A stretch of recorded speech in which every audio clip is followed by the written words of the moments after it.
Yesus selalu mendoakanmu. Bahwa Yesus mengajak kita berdoa, so pasti. Bahwa Yesus mengajar bagaimana berdoa, juga so pasti. Bahwa Yesus sendiri berdoa, so pasti.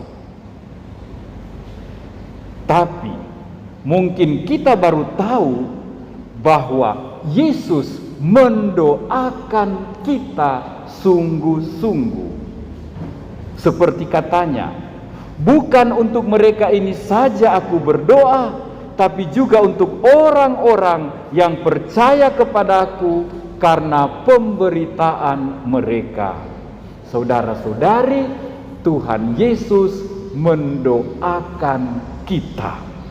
Bukankah ini sesuatu yang luar biasa? Ada 3 wujud doa yang Yesus sampaikan pada Bapanya dalam bacaan Injil tadi. Agar kita bersatu, agar kita bersukacita, dan agar kita dibebaskan dari yang jahat. Mari kita lihat satu persatu. Yesus tahu ada bahaya yang mengancam kesatuan dan persatuan murid-muridnya, pengikutnya, dan nanti juga gerejanya. Mereka berasal dari latar belakang yang berbeda-beda. Ada orang Yahudi, ada orang kafir, ada yang disunat, ada yang tidak, ada yang budak dan ada yang bangsawan, ada bawahan, ada majikan, ada rakyat, ada serdadu, sama-sama dalam satu persaudaraan. Yesus tahu juga bahwa pengertian mereka, pemahaman atau iman mereka berbeda-beda. Belum lagi latar belakang karakter, kepribadian yang masih mempengaruhi pribadi-pribadi mereka. Karena itu Yesus menunjukkan, karena kamu berbeda-beda harus ada pemersatu. Dan tali pemersatu itu adalah cinta kasih Bapa, cinta kasih saya Kristus kepada kamu. Inilah yang membuat kita satu, sehati, sejiwa, seperasaan. Persatuan kamu harus didasarkan atas cinta kasih ini. Persatuan menguatkan, persatuan meneguhkan, persatuan mendorong orang mau saling melengkapi. Seperti tadi, ada 12 murid, yang satu berkhianat. Dicari volunteer, dicari seseorang yang rela memenuhi apa yang kurang. Lalu orang mau memberikan diri untuk membangun satu kesatuan, agar tidak ada yang kosong, agar tidak ada yang lowong. Mereka saling mengisi, mereka saling melengkapi, selalu ada yang memberi diri. Maka Yesus mendoakan kita agar kita selalu bersatu atas dasar cinta kasih. Hanya cinta yang bisa mempersatukan perbedaan-perbedaan yang ada. Kedua, Yesus ingin pengikut-pengikutnya orang-orang yang gembira, orang-orang yang sukacita, orang-orang yang happy, orang-orang yang enjoy. Yesus tahu sesudah 3 tahun bersama-sama dengan murid-muridnya, lalu sebentar lagi dia akan wafat, dia akan mati, dia akan diangkat ke surga. Pasti ada rasa kehilangan. Mereka punya guru yang baik, yang mengajar dengan penuh cinta, yang memaafkan ketika mereka salah, yang memberi nasihat pengajaran terus menerus, yang tidur sama-sama, makan sama-sama ala kadarnya, yang berkeliling berbuat baik. Lalu kemesraan ini akan terputus, pasti ada rasa duka, ada rasa kehilangan, ada rasa duka cita. Karena itu Yesus mohon kepada Bapa agar mereka tetap memiliki sukacita. Karena sukacita adalah ciri khas orang yang punya Tuhan. Karena sukacita adalah tanda bahwa orang percaya bahwa Roh Kudus menolong dan membantu dia. Sukacita memberikan kegembiraan dan semangat bagi para pewarta-pewarta. Sukacita adalah bagaikan api yang bernyala, yang berkobar. Sukacita harus menjadi wajah orang yang melayani, wajah dirigen yang memimpin, wajah lektor yang mewartakan. Bayangkan kamu punya dirigen atau lektor yang muka kriminal, yang muka susah, yang muka panjang. Tidak menarik. Yesus ingin putra-putri gereja gembira, bersukacita. Yesus ingin rasul-rasulnya bukan pewarta yang berbeban, yang kekurangan vitamin L, layu, lepe, letih, lesu, loyo, lome, lobet. Tidak. Pengikut Kristus harus enjoy. Yesus ingin saksi-saksinya yang bergembira, bagai bintang, bagai api cemerlang. Ketiga, Yesus berdoa agar pengikut-pengikutnya dibebaskan dari yang jahat. Nah, ini kali kedua Yesus berdoa agar kita dibebaskan dari yang jahat. Masih ingat yang pertama? Ketika dia mengajar doa Bapa kami, dia ajarkan di situ agar kita berdoa, bebaskanlah kami dari yang jahat. Dan pada malam sebelum dia menderita sengsara, dia berdoa pada Bapanya agar murid-muridnya, gerejanya, putra-putrinya dibebaskan dari yang jahat. Oh, Yesus tahu si jahat selalu ada. Dia telah mengganggu Taman Firdaus Adam dan Hawa. Dia juga telah menaklukkan dengan jurus-jurusnya banyak orang yang kerasukan setan pada waktu Yesus berkeliling dan berbuat baik. Bahkan iblis si jahat juga menggoda Yesus ketika dia berpuasa 40 hari lamanya di padang gurun.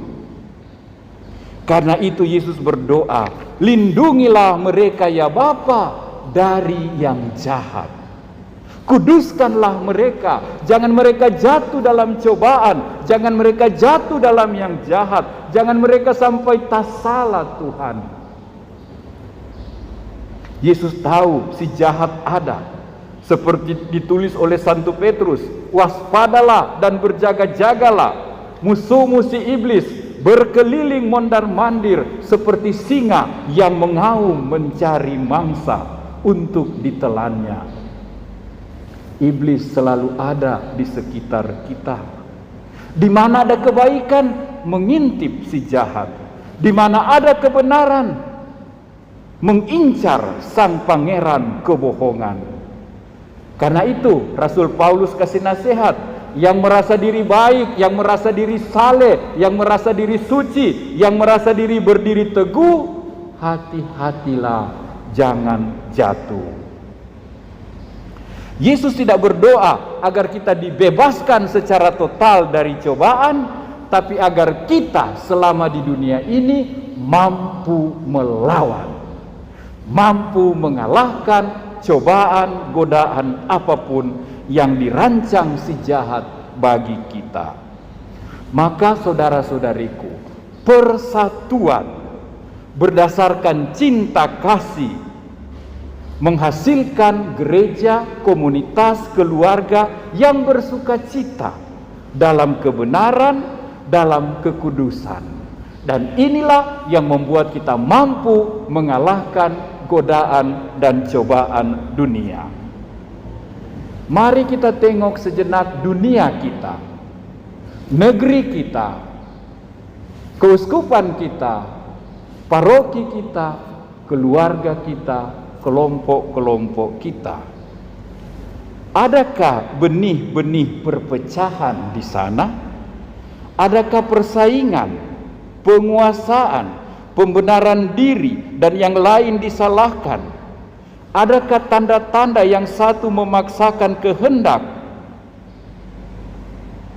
Adakah tanda-tanda yang lain menyerah, pasif, menarik diri, hidup bagaikan benalu? Semakin bersatulah dengan Yesus, bertelut berdoa, Tuhan persatukanlah kami. Adakah tanda-tanda duka cita, tanda-tanda sedih berkepanjangan di rumah kita? Coba ingat, minggu ini siapa yang paling banyak sedih? Papa atau mama? Mukanya bengkok, lonjong, broken, jelek sekali. Ada apa di rumah? Kenapa ada kehilangan sukacita? Kenapa ada kehilangan kegembiraan? Siapa baku marah, siapa baku dendam? Sudah Jo, semua bersinar. Jangan ada yang sakit, jangan ada yang terluka, jangan ada yang dibully terus menerus, jangan ada yang dipojokkan. Yesus ingin kita semua menggembirakan, membawa sukacita, membawa pengharapan. Adakah tanda-tanda bahwa nilai-nilai dunia, nilai-nilai dosa, nilai-nilai si iblis lebih menguasai kita, lebih menggerogoti kita, lebih mendikte kita? Apakah ada tanda-tanda bahwa yang buruk, yang jahat, yang keliru sering lebih dominan dalam hidup kita? Apakah ada tanda-tanda dosa, tanda-tanda egois? Apakah ada hal-hal yang tidak mulia, hal-hal yang fana mulai menguasai gereja, paroki, wilayah rohani, rumah, keluarga kita? Bersatulah dengan Yesus dan berdoa agar kita dilindungi dari apapun yang jahat. Mari kita hening sejenak. Kita bersatu dengan Kristus yang berdoa untuk kita. Mohon kesatuan, mohon sukacita dalam rumah kita, mohon perlindungan dari yang jahat.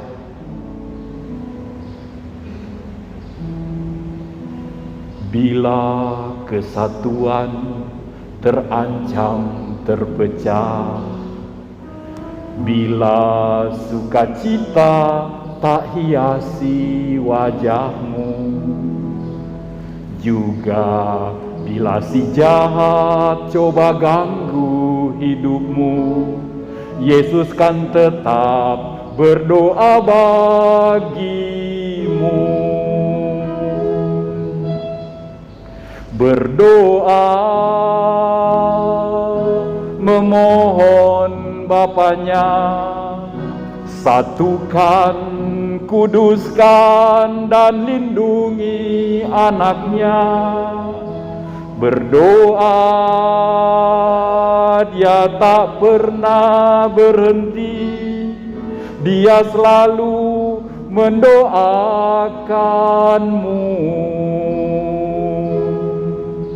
Dia selalu mendoakanmu.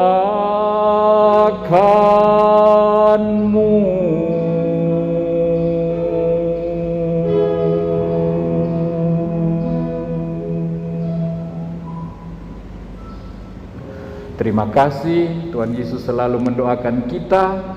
Kita juga akan rajin berdoa, mohon kesatuan, mohon sukacita dan pembebasan dari yang jahat. Amin.